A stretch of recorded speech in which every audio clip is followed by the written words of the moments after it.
Good afternoon, everybody, and welcome to our Eastern Conference playoff preview.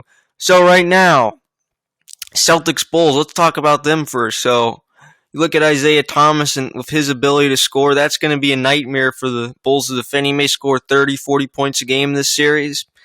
And then there's Jimmy Butler, who might have to guard Isaiah. Some may be difficult due to Isaiah's quickness. But Butler is their best perimeter defender. And then you want to look at Al Horford.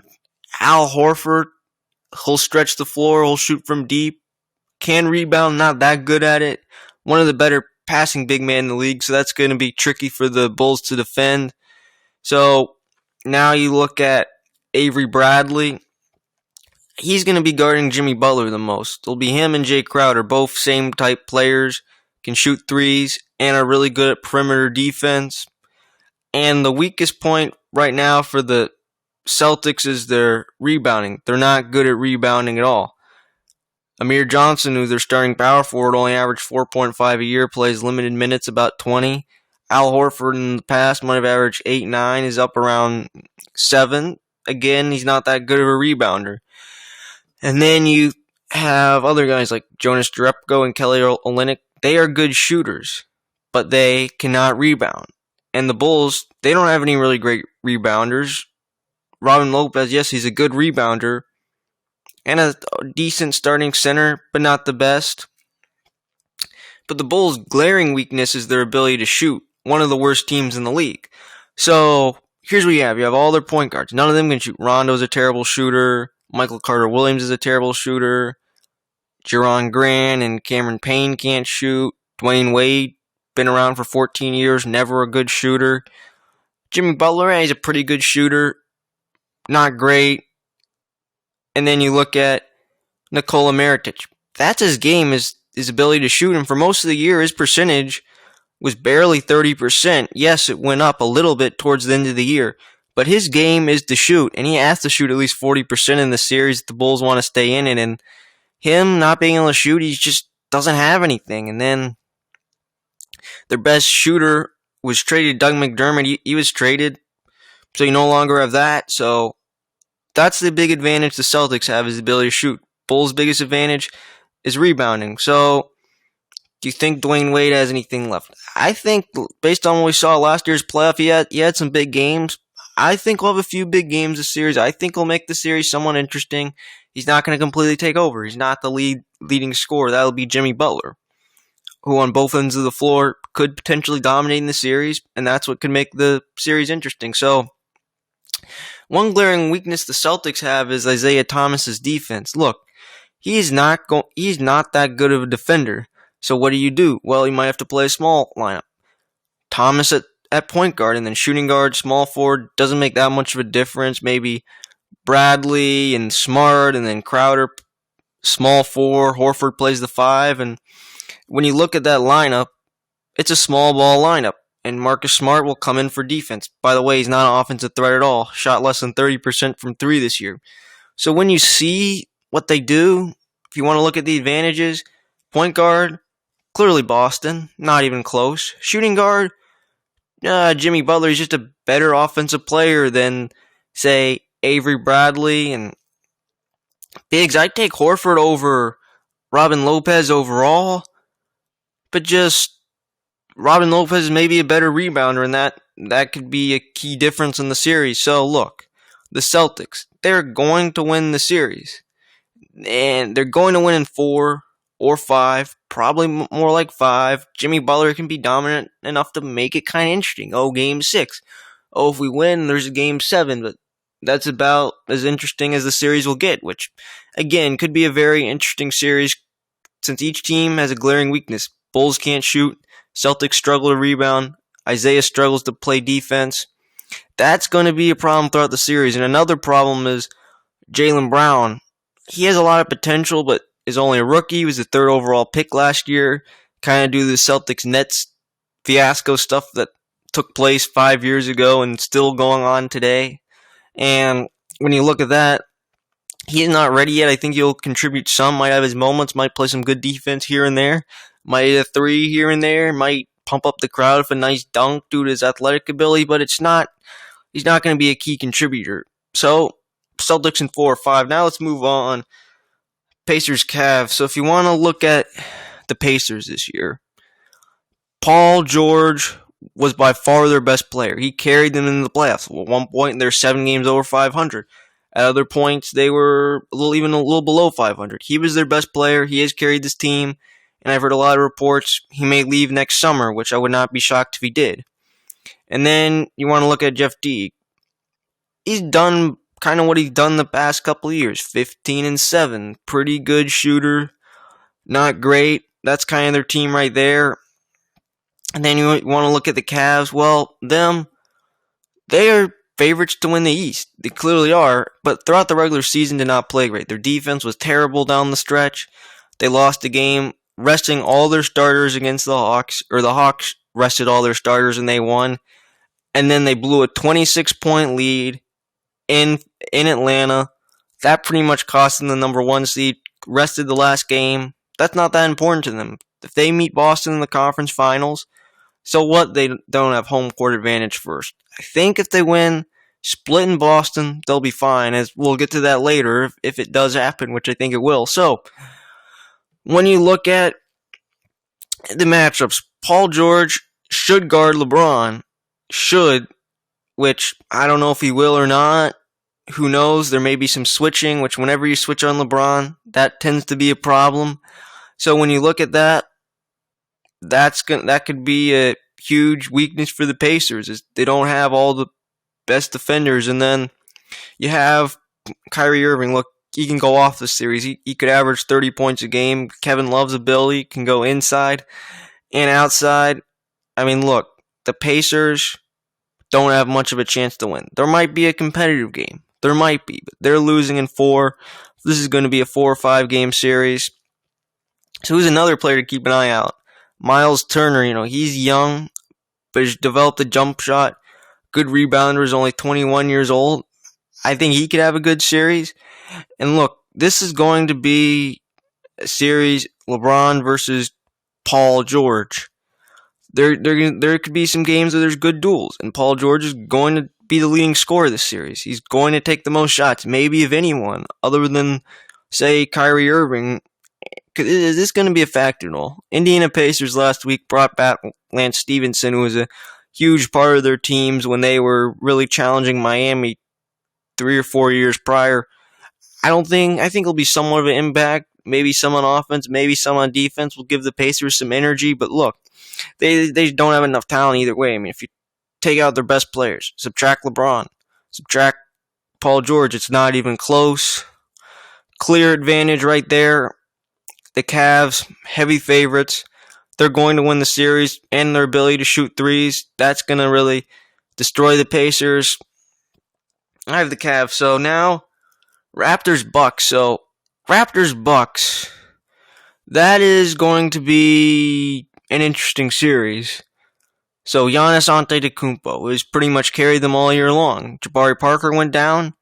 Giannis has stepped up as the best player in the Bucks, and just his long wingspan throughout the series. There could be a play where it looks like he's getting close to being inside, just reaches out and dunks. His long length will be a key part throughout the series. So, who do the Bucks really have? Who is their second best player? Well, I like Malcolm Brogdon, who may be Rookie of the Year after Joel Embiid only played in 30 games. Would have been unanimous, but not the case right now. And Brogdon, look, he'll play 3-and-D. He's a good player. And then Chris Middleton, he's not as good as he was in the past few years. He's been hurt, so his defensive ability may be kind of limited. And, of course, not having Jabari Parker. What about Greg Monroe? He'll give them some offense, not that good at defense. Thon Maker's not ready to contribute yet. So, look, this is going to be an interesting series. I like the way the Bucks play. They're a solid team. Their main focus is defense and size, and a fully healthy team.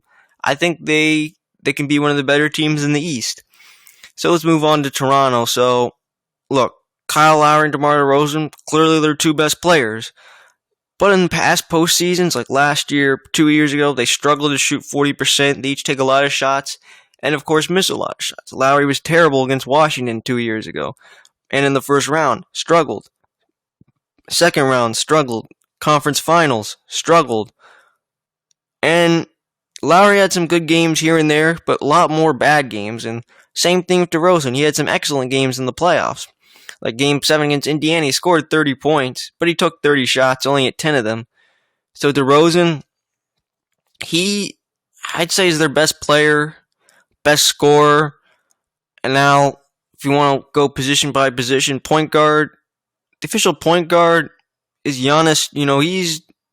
I'd take Giannis over Lowry, not even close. It's going to be a huge size mismatch, of course. Also, Giannis might have to play in the post, like say against someone like, if you want equal height, Jonas Valanciunas, and what he's great is dominating guys smaller than him. So that's going to be a mismatch right there. Maybe you bring in Thon Maker, and he has great potential, really good potential on both sides. Unfortunately, he's very raw, won't make huge contributions, may make a play here or there, kind of what I said about Jaylen Brown earlier. And Valanciunas should be able to dominate the smaller Bucks.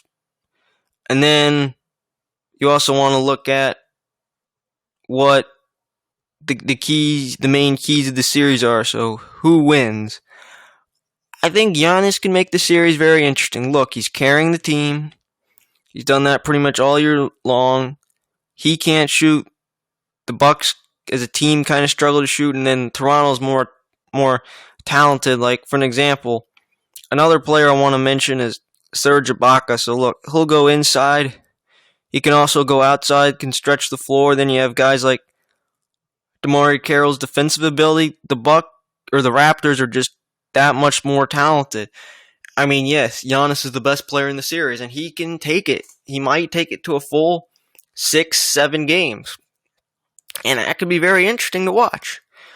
But in the end, Toronto's just better. I mean, you look at the supporting cast. If you take out Lowry and DeRozan, then you take out Giannis, the Raptors are just a better team. And then, who wins? I'm going to say Raptors in 6.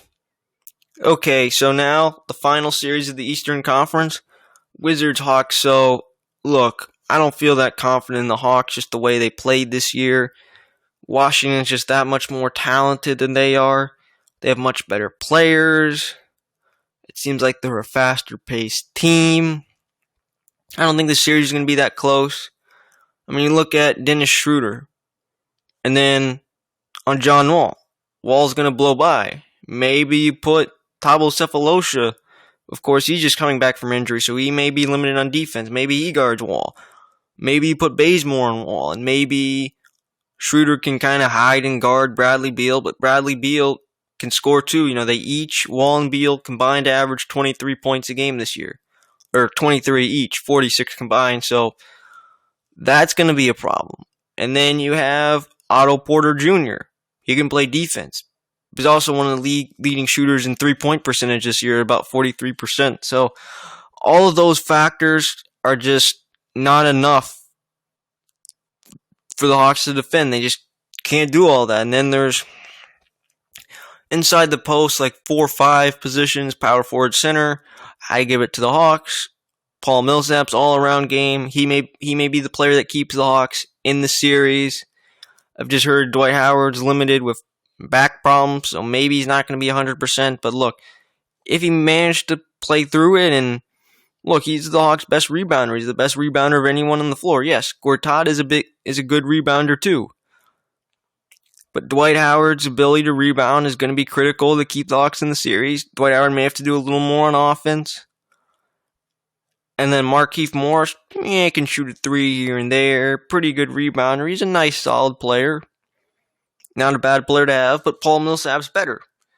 So when you want to look at that, those are the factors right there. And what about, say, for an example, Ken Bazemore? Well, Ken Bazemore, he might have the task of guarding John Wall, too. He's one of the other better defenders. And look, that's the problem for the Hawks. Schroeder being their worst defender on the floor in the starting lineup. That's going to be a problem. Matching up against John Wall, Bradley Beal, Otto Porter. And the Wizards are just a better team. Oh yeah, and then you bring in Bogdan Bogdanovic. he got off to a great start for them. Shot nearly 40% on 3-pointers. He really helped their bench down the stretch. Which, by the way, thankfully the Wizards were healthy this year, since their bench was one of the worst in the league this year. And looking at that, I think this series will go 5 or 6 games. Just the way I see the Hawks, their future doesn't look good. Paul Millsap, he's going to opt out. And do you want to spend all this money on a 32-year-old star who, at the end of the contract, really won't be that valuable? You just look at the future of the team. Schroeder's locked in for 4 or 5 more years. I don't know how he's going to be. Tim Hardaway, by the way, let's talk about him for a second. I think he has a chance to become the Hawks' leading scorer this series. He could go hot and get 25 points a night in a short series like this. He's going to be a free agent. Do you want the Tim Hardaway that they got, who you just don't know what he's going to be? Don't know how good he's going to be at scoring. You don't know how his defense is going to be. You take a chance and maybe it turns out great, or maybe like, why did we do this type of deal? So you look at all those factors. Wizards are favored. They win in 5, maybe 6 games. I think the Hawks have some shot to beat them, but it's not like it is 2 years ago. The Wizards are just clearly more talented this time around. So thank you for listening to the Eastern Conference first round preview. We might be back on the air to talk about what we saw earlier this weekend and tomorrow night. So thank you for listening, and we will see you next time.